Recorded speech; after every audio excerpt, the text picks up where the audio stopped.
السلام عليكم ورحمة الله وبركاته. الحمد لله وكفى والسلام على عباده الذين اصطفى. أما بعد، أعوذ بالله من الشيطان الرجيم. بسم الله الرحمن الرحيم.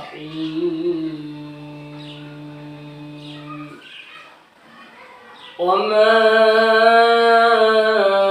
خلقت الجن والإنس إلا ليعبدون.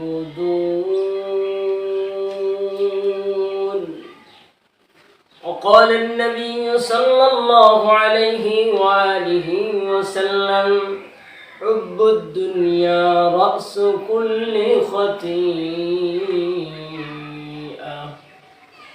আলহামদুলিল্লাহ, আল্লাহ রাব্বুল আলামিনের দরবারে শুকর যে আল্লাহ রাব্বুল আলামিন অত্যন্ত দয়া করে মেহেরবানি করে মহতি কিছু কথা বলবার জন্য শুনবার জন্য কবুল মঞ্জুর করলেন। শুকরিয়া আদায় করি আলহামদুলিল্লাহ। দরুদ ও সালাম যিনি মানবতার মহান শিক্ষক আমাদের নবী জনাব মুহাম্মদ রাসূলুল্লাহ সাল্লাল্লাহু আলাইহি ওয়াসাল্লাম।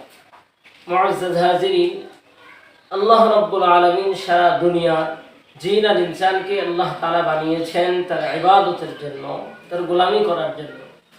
আল্লাহ রাব্বুল আলামিন সারা দুনিয়ার জিন এবং ইনসানকে হাজার হাজার মাখলুকাত আল্লাহ রাব্বুল আলামিন বানাইছেন। তার মধ্য থেকে জিন আর ইনসানকে আল্লাহর ইবাদতের জন্য বানাইছেন। কিন্তু আজ দুনিয়ার ময়দানে বিভিন্ন জন বিভিন্ন মায়া আর মহাব্বতে পড়ে যাওয়ার কারণে আল্লাহর ইবাদতকে আমরা ছেড়ে দিয়েছি, আল্লাহর ইবাদত আমরা ভুলে গিয়েছি। দুনিয়ার ময়দানে যদি তাকায় দেখি মনে হয় ধারণা হলো তিনটি লোভের কারণে আজকে দুনিয়ার মানুষগুলি সব বিভিন্ন জন বিভিন্ন গুনার মধ্যে জড়িত হয়ে গেল। তিনটি লোভ আমাদেরকে দমন করা লাগবে। তার এক নম্বর হইল ক্ষমতার লোভ। আজ ক্ষমতার লোভের কারণে মানুষ ক্ষমতার লোভ অন্তরের মধ্যে এমন লালন পালন করছে, এমন লালিত পালিত করছে। এই ক্ষমতার লোভের কারণে মানুষ হয় মানুষকে দুনিয়ার জমিন থেকে প্রয়োজন হলে বিদায় করে দিবে, লাঞ্ছিত অপমানিত করছে। এরে মুসলমান ভাইরা আমার, দুনিয়ার লোভের কারণে ক্ষমতার লোভের কারণে আজকে আমরা মানুষ পর্যন্ত প্রয়োজন হলে বিদায় করে দিচ্ছি। লোভ একটাই, দুনিয়ার ক্ষমতা লাগবে আমার। ক্ষমতার চেয়ারটা যখন পাবো আমার সম্মান মর্যাদার দাম বেরিয়ে যাবে, এমনটি আমাদের চিন্তা চেতনা না রে বন্ধু না। ক্ষমতা গেলে ইজ্জত পাওয়া যায়, ব্যাপারটা এমন না। আমার আল্লাহ রাব্বুল আলামিন বলেন: কুলিল্লাহুম্মা মালিকাল মুলকি তুতিল মুলকা মান তাশা।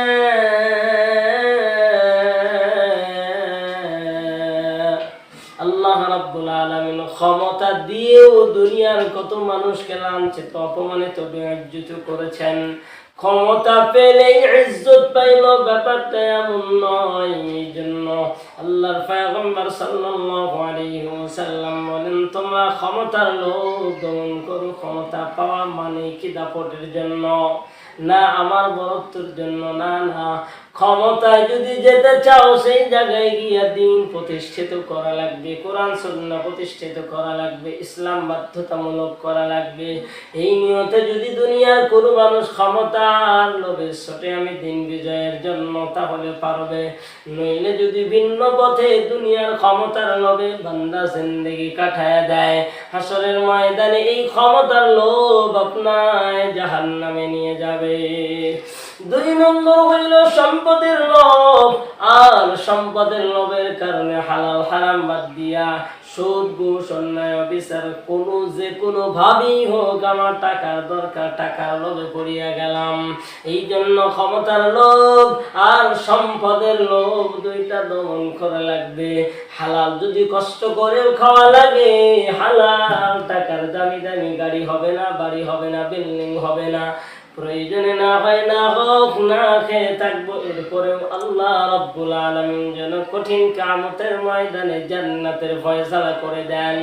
দুনিয়া চাই না চাই, মরণের পরে সুখ, আর পরকালে আল্লাহ যেন জান্নাত দান করেন। ওরে বন্ধু, দুনিয়ার ক্ষমতা সম্পদের লোভ দিকে যদি তাকাই, সাহাবায়ে কেরামের দিকে খেয়াল করলে পেয়ে যাব।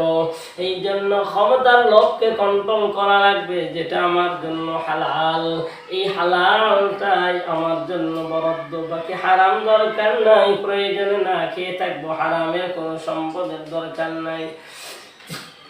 3 নম্বর যেটা, সেটা হলো যৌবনের লোভ। আর এই যৌবনের লোভে পারিয়া, লোভের তাড়নায় মানুষকে কেমন কি পরিমাণ হায়াওয়ান হয়ে গেল, পশুকেও হার মানিয়ে ফেললো। মানবতা বলতে কিছু নাই।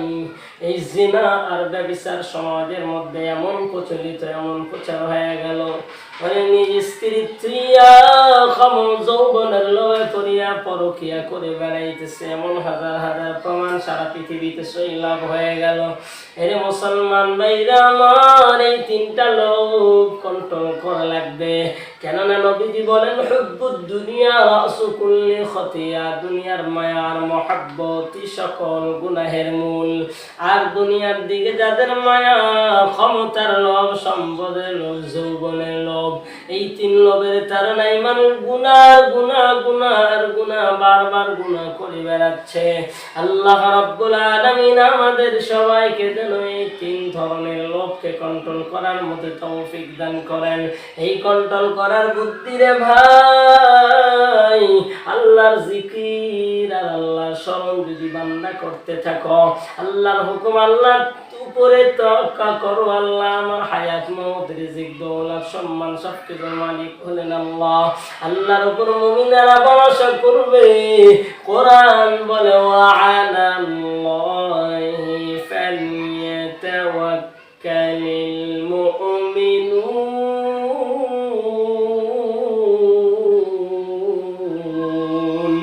মুমিন বান্দারা একমাত্র আল্লাহর উপর ভরসা করবে, আল্লাহ বাদে আর কারোর উপর ভরসা করবে না।